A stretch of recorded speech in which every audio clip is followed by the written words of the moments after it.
Okay, I'm going to say right now that this is going to be a rather personal video, as the subject really ties into my life experiences even now. Why make videos at all, in addition to, believe it or not, my evolving understanding of that motive. It is the source of pretty much all of my problems with the gaming community. And it translates elsewhere too. I'll talk more about it in application to gaming, but I'll definitely cover it in its relation to other interests that are considered nerdy or whatever you want to call it. This is probably going to shock absolutely none of you, but I'm a huge nerd. Even when I was younger, I had a strong interest towards computers, technology, film, and video games, despite not always having consistent access to those very things. This of course includes the internet. Yeah, for a long time I was not allowed to go on the internet, except on very special occasions. If I was to talk about Star Wars, video games, or anything like that, it was largely at the school cafeteria with friends or at each other's houses on occasion. And this was the late 90s and early 2000s. The internet was very different back then from what it is today. Obviously, connections were slower, and many of us still used dial-up. In fact, one time when I was younger, I tried sneaking on my mother's computer and accessing the internet. My mom was also talking at the phone at the time this was occurring, so essentially her phone conversations started to sound less like intelligible human speech and more like a dying SID chip, and thus I was caught. So even if you were allowed to go on, there was definitely more of an emphasis on timing unless you were lucky. However, more importantly given the subject matter of this video, this was before the social media boom, and many internet users of my age, at least, stuck to just going on the official websites that corresponded to our already existing interests. There was online chatting and other things of that variety, but again, there was less of an emphasis on fitting into groups.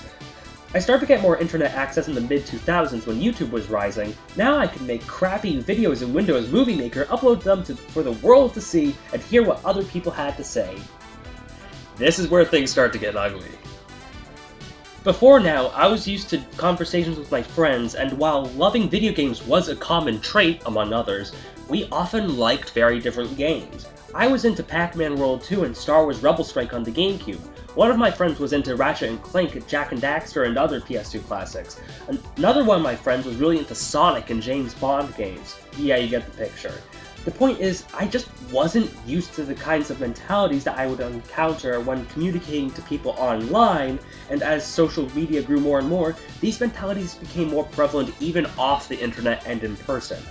As time progressed in just general conversation about the broad medium of gaming and areas of interest, I saw less of, oh, you like video games? Me too. Here are a few of my favorites. What are yours? I'd love to try out some games I haven't already.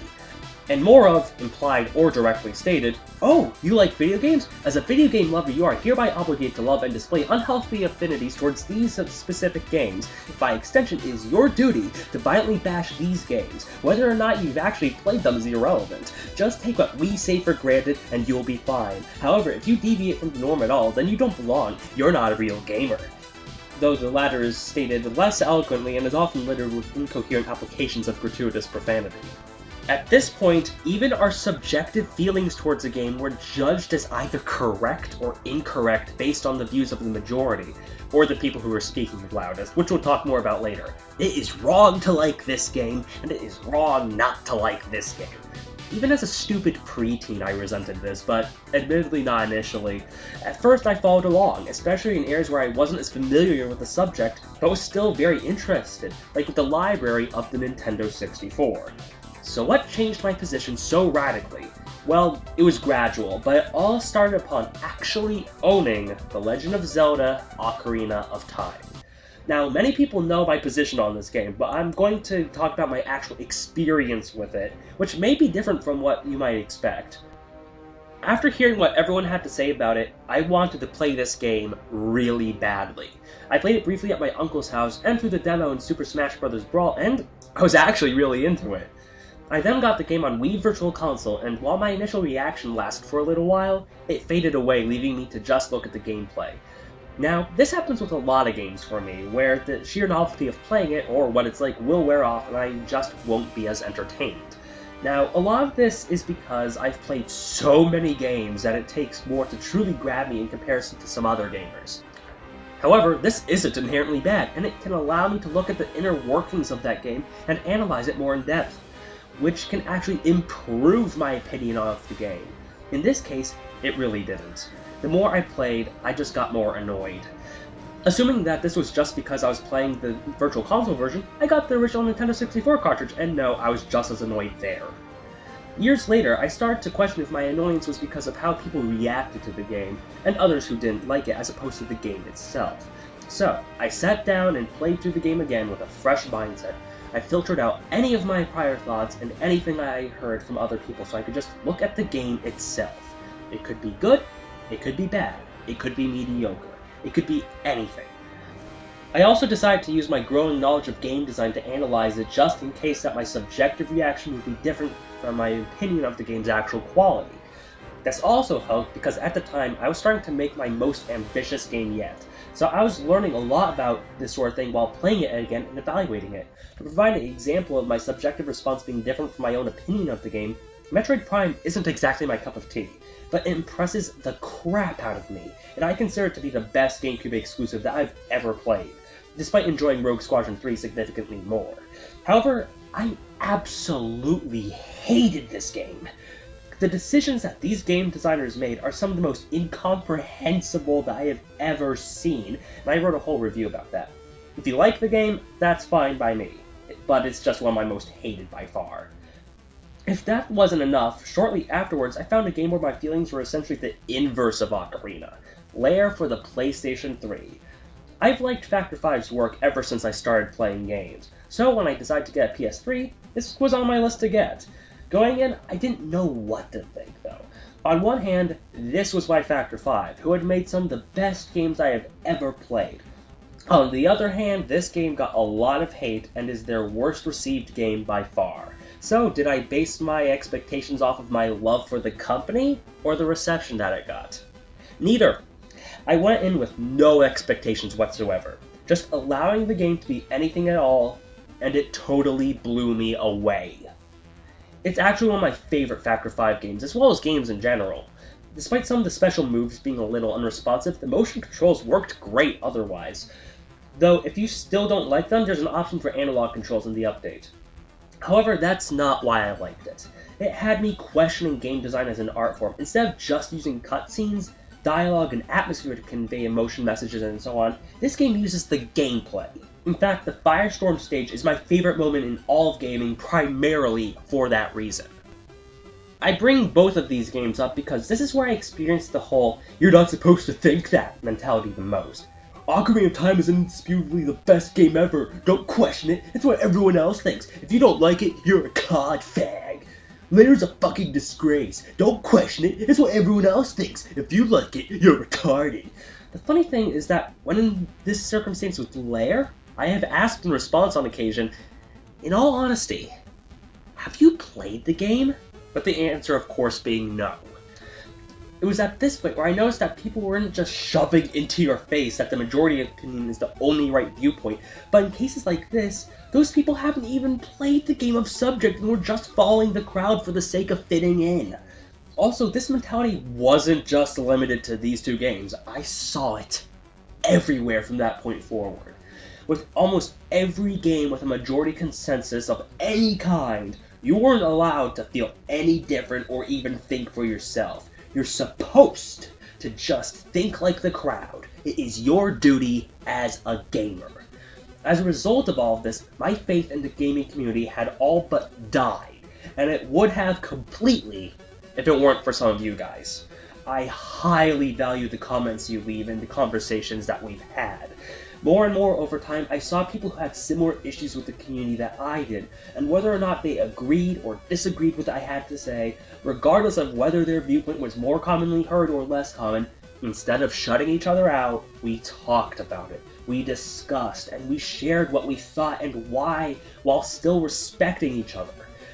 I also evaluated my own thoughts and challenged my perception. Upon doing so, I realized that my problem isn't with majority consensus like I actually thought at one point. It's almost always going to happen, and it's not inherently bad, nor is it wrong by default. So what's the problem? Groupthink. I try not to quote Wikipedia of all places, but the description that follows really does a good job to explain this. Groupthink is a psychological phenomenon that occurs within a group of people in which the desire for harmony or conformity within the group results in an irrational or dysfunctional decision-making outcome. Group members try to minimize conflict and reach a consensus decision without critical evaluation of alternative viewpoints, by actively suppressing dissenting viewpoints and by isolating themselves from outside influences. When we talked about this in one of my psychology classes, suddenly it all made sense. Granted, I didn't feel like this was something totally new being introduced to me, as I thought to myself, so that's what you call it! But it really was the final piece of the puzzle. We are part of a community that rewards assimilation and conformity and punishes critical evaluation. We are supposed to just adopt the opinion of the majority if we are to avoid conflict. Despite that, the community at large thrives off of communication, which ironically can be a contributing factor. I say ironically because doesn't this entirely defeat the purpose of communication? We communicate to share and exchange ideas with other people, and we can't do that in a healthy way if there's this great an aversion to different ideas. If you establish an opinion that isn't in sycophantic agreement with the majority, you'll be branded as a hipster, contrarian, and otherwise be dismissed. Even if you had some well-thought-out points and even based your conclusion on them as opposed to the sadly more common route of basing your points off of your conclusion, or in other words, pulling reasons out of your ass to make your conclusion feel more justified. This is one of the main reasons as to why I can't take most gamers seriously when talking about gaming as an art form, or even when they're just reviewing something, as the same people still adhere to groupthink so heavily. Why is that? Groupthink and analysis are completely incompatible. When analyzing something, media in particular, if you are not questioning your position on the subject, then you're not doing your job. That's not analysis, that's cherry-picking and ass-pulling. So when you're pressured into always coming back to the same conclusion, that's going to be the outcome. That's not to say that the majority consensus never has any foundation and that the minority opinion is inherently more well-founded, but that pressure shouldn't be there. Someone should be able to come to whatever conclusion they come to naturally. For instance, I think Super Mario Bros. 3 is one of the best NES games. Not because that's a popular opinion, but because of how good the difficulty curve is. It starts off easy and accessible, but by the end it becomes absolutely brutal, but never to the point where it feels out of place. The game very gradually makes things harder and harder, so you feel prepared and ready when the insane stages come about. The varied and rather memorable themes of each world, as well as the power-ups, also make the game appealing on the surface, so it's not just the difficulty curve that makes the game appealing and fun to play. It's not the concept of majority consensus that bothers me, it's the presence of groupthink that bothers me, and it's hurting our understanding of games and any chance for it to evolve. Video games are art, it's just like movies. People didn't take it seriously initially, and now it's highly respected. People should take gaming more seriously and look at it as art. That's all fine and good. But why don't you start doing it? If we want to talk about game design this way, we need to put more focus on actually pulling through with that and analyzing it as opposed to just focusing on the outcome of a vapid popularity contest and taking for granted that the winners are the epitome of what gaming has to offer. If you like a game but don't have a grasp on why you like it, that's fine. However, don't force that on it to everyone else and cling to this argument to justify your action to make yourself look better. It makes you look like an asshole.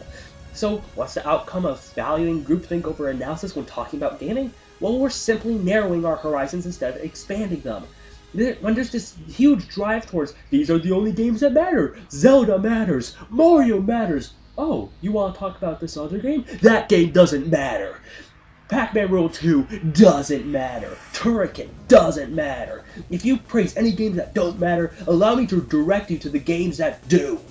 We're not experiencing gaming to the fullest, we're staying within the confines of comfort zones of other people! So, with all this at play, whenever I hear people say, this is the best game ever made, or anything of that variety, I'm just left wondering, how do you even know?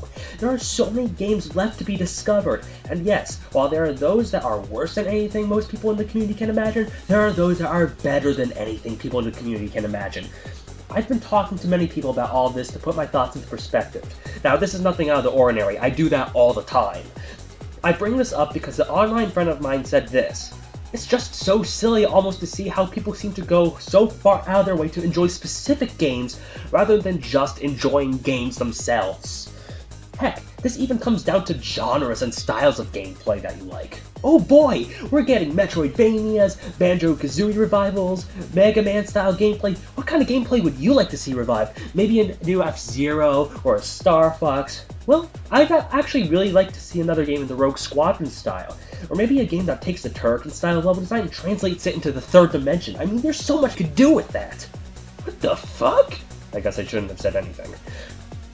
By pushing every game under the bus that isn't Game A or Game B, we're not only preventing ourselves from experiencing things that we could potentially find fun, but powerful as well. Another World uses its visuals and gameplay to build its world and tell a story as opposed to relying on cutscenes to do those things. The recruitment screen in Cannon Fodder has a line of troops signing off to go to war in front of a big hill. Every time a soldier dies in the game, a gravestone is added to the hill, but as the game goes on, the line grows. So you get a long line of people signing up for war in front of a hill filled with the graves of soldiers. The Firestorm stage in Lair has you bomb a city with innocent people in it, and goes out of its way to make you feel horrible about doing it, using this medium of interaction to convey messages about total war.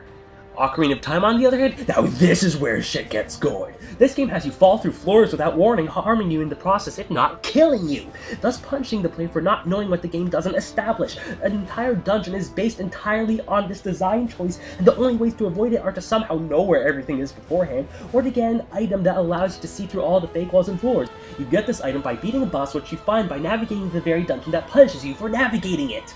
If you don't get the item, you'll encounter the same problems of a big temple because the game designers are incompetent as all fuck, and this is just one example of that. Oh, I mean, it's supposed to be that way! This is the stuff of merit. Nothing will ever top this. Oh, that other stuff? Please. We have falling through fucking floors! This is what future game designers should be striving to achieve, not that other stuff. Everyone else thinks this, so it must be right! The thing that very few people in the gaming community don't seem to understand at all is everyone else thinks this, or this is a popular viewpoint, isn't a substitute for actual reasoning. If anything, it's admitting that you have nothing valuable to contribute, but you want to be seen as superior anyway for some stupid reason. There's also this alarmingly common misconception that in order for anyone to take our enjoyment of a game serious, we have to make it out to be like the Citizen Kane of gaming. We have to make it like this huge, grand thing that everyone else should model after, even if the game is bare bones and silly. And you know what? A game can be still good and just bare bones and silly. For every Rogue Squadron or Turrican 2, we need at least one Crazy Taxi. Though this doesn't just apply to critical analysis or bullshit in the guise of critical analysis as is more common in the gaming community, this applies to just subjectively enjoying or not enjoying a game. If you like any game at all, there is nothing wrong with that. If you dislike any game at all, there is nothing wrong with that. So, voicing your stance on, oh, I like this game, oh, I don't like this other game, like, that should not be met with, oh, you're not supposed to think that way. You know, you're supposed to feel this. You're supposed to feel this. Can't you get it through your thick fucking skull? No, fuck you. A part of the problem is that some groups of people on the internet are very vocal, and that can be easily mistaken for large numbers of people. So one of these quote-unquote popular opinions can really start from a very loud minority under the guise of a majority.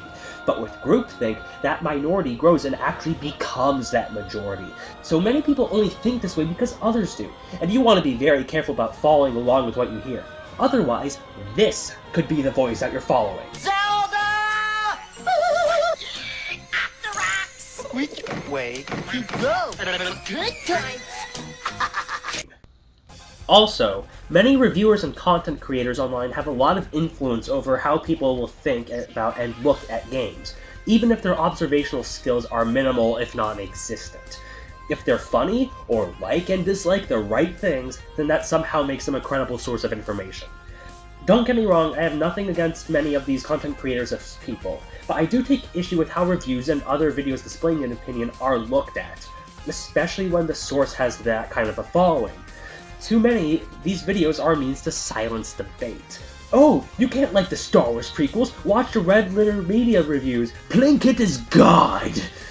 Sadly, many of the people who watch, and yes, even make these kinds of videos, have this mentality. Personally, I make videos to promote discussion, and I'm certain that I'm not alone on that. You don't have to agree with what I say, I just want to offer my points. The most I could ask for is for those points to be taken into consideration, and at the very least, I'm glad that people watched the video at all. However, what about all of this outside of gaming in regards to other nerdy interests? Let's start with film. Well, thankfully it's not quite as bad here, though that's still not saying much, seeing just how bad it is in gaming. Very clearly, film isn't as strongly correlated with being a nerd, and has other ties, such as film studies on an academic level. There is still a focus on majority consensus, but it doesn't bother me as much there, seeing how we have a much better idea of how to analyze film. So those conclusions are primarily formed out of analysis, and many people reviewing movies, even online, have studied film, and have some idea how to make films of their own. Also, because these conclusions are formed as the outcome of an analysis, different perspectives aren't as condemned to the same extent as in gaming. However, that's in the realm of film analysis. In fan bases, these ugly mindsets are also very evident. As much as I love Star Wars, I'm not very active in any fan communities or anything. Why? Because I am sick to death of these are the movies you're supposed to love, and these are the movies that you're supposed to hate. Now, I do think the original trilogy is the better one overall, but I also happen to love Episode 3. I know it has problems, but I still really like it. Apparently, the concept of even subjectively enjoying a prequel is scandalous, so I really don't talk about it that much except for when I'm in a position where I can actually talk about what I like about it without having to worry about raging lunatics screaming at me. Speaking of fan bases, the bigger ones are often labeled as fandoms, and on sites like Tumblr, you can't escape them and their invasive stupidity. Yep, we're going there. Now let me get one thing out of the way. I'm transgender. So given the site's reputation, you would think that I'd be in love with the site. Finally, a place where I can be accepted and express myself. I don't think that at all. In fact, I'd say that the Tumblr community is one of the most hypocritical that you'll find online. For a community that claims to be so accepting, they're shockingly judgmental. Not just on more obvious grounds, but even when just talking about interests. Literally, having a conversation on that site is like stepping foot into a minefield, regardless of what you're talking about, and it's often best to not even bother. We're accepting to everyone! Hi guys, my name is... Hold on! Are you cis? No, I'm not. That's not the kind of information you want to force out of someone anyway. Oh, okay. What are your thoughts on Doctor Who? I'm indifferent to it, but if you're into it, that's cool. You fucking cunt! Oh god, I'm talking to someone else. Are you cis? No. Are you? Yes. Then why are you asking me that? What are your thoughts on anime? I like some of the older stuff, but generally I don't particularly care for newer anime, with an exception here and there. How dare you say that, you piece of shit! Hey, do you like Zelda? On advice of counsel, I declined to answer. Remember what I said about the emphasis on, these are the only things that matter, don't praise anything that doesn't matter. If so, allow me to redirect your attention to the things that do. Well, that's Tumblr in a nutshell. I hate this kind of mentality anywhere, just in general. How much of a pompous asshole do you have to be to determine a person's worth based on what they like and dislike? What makes this especially disgusting is that many of these people were bullied at some point in their lives. I've been subject to bullying as well. How could I not be? However, I think people of that background would have some understanding of what such a course of action could do to a person instead of just gleefully doing it to others. In conclusion, I don't think groupthink in the gaming community or nerd culture in general is going to go away anytime soon. However, I think it's something that we really should combat, and the first step to solving a problem is to acknowledge it, and this is a problem.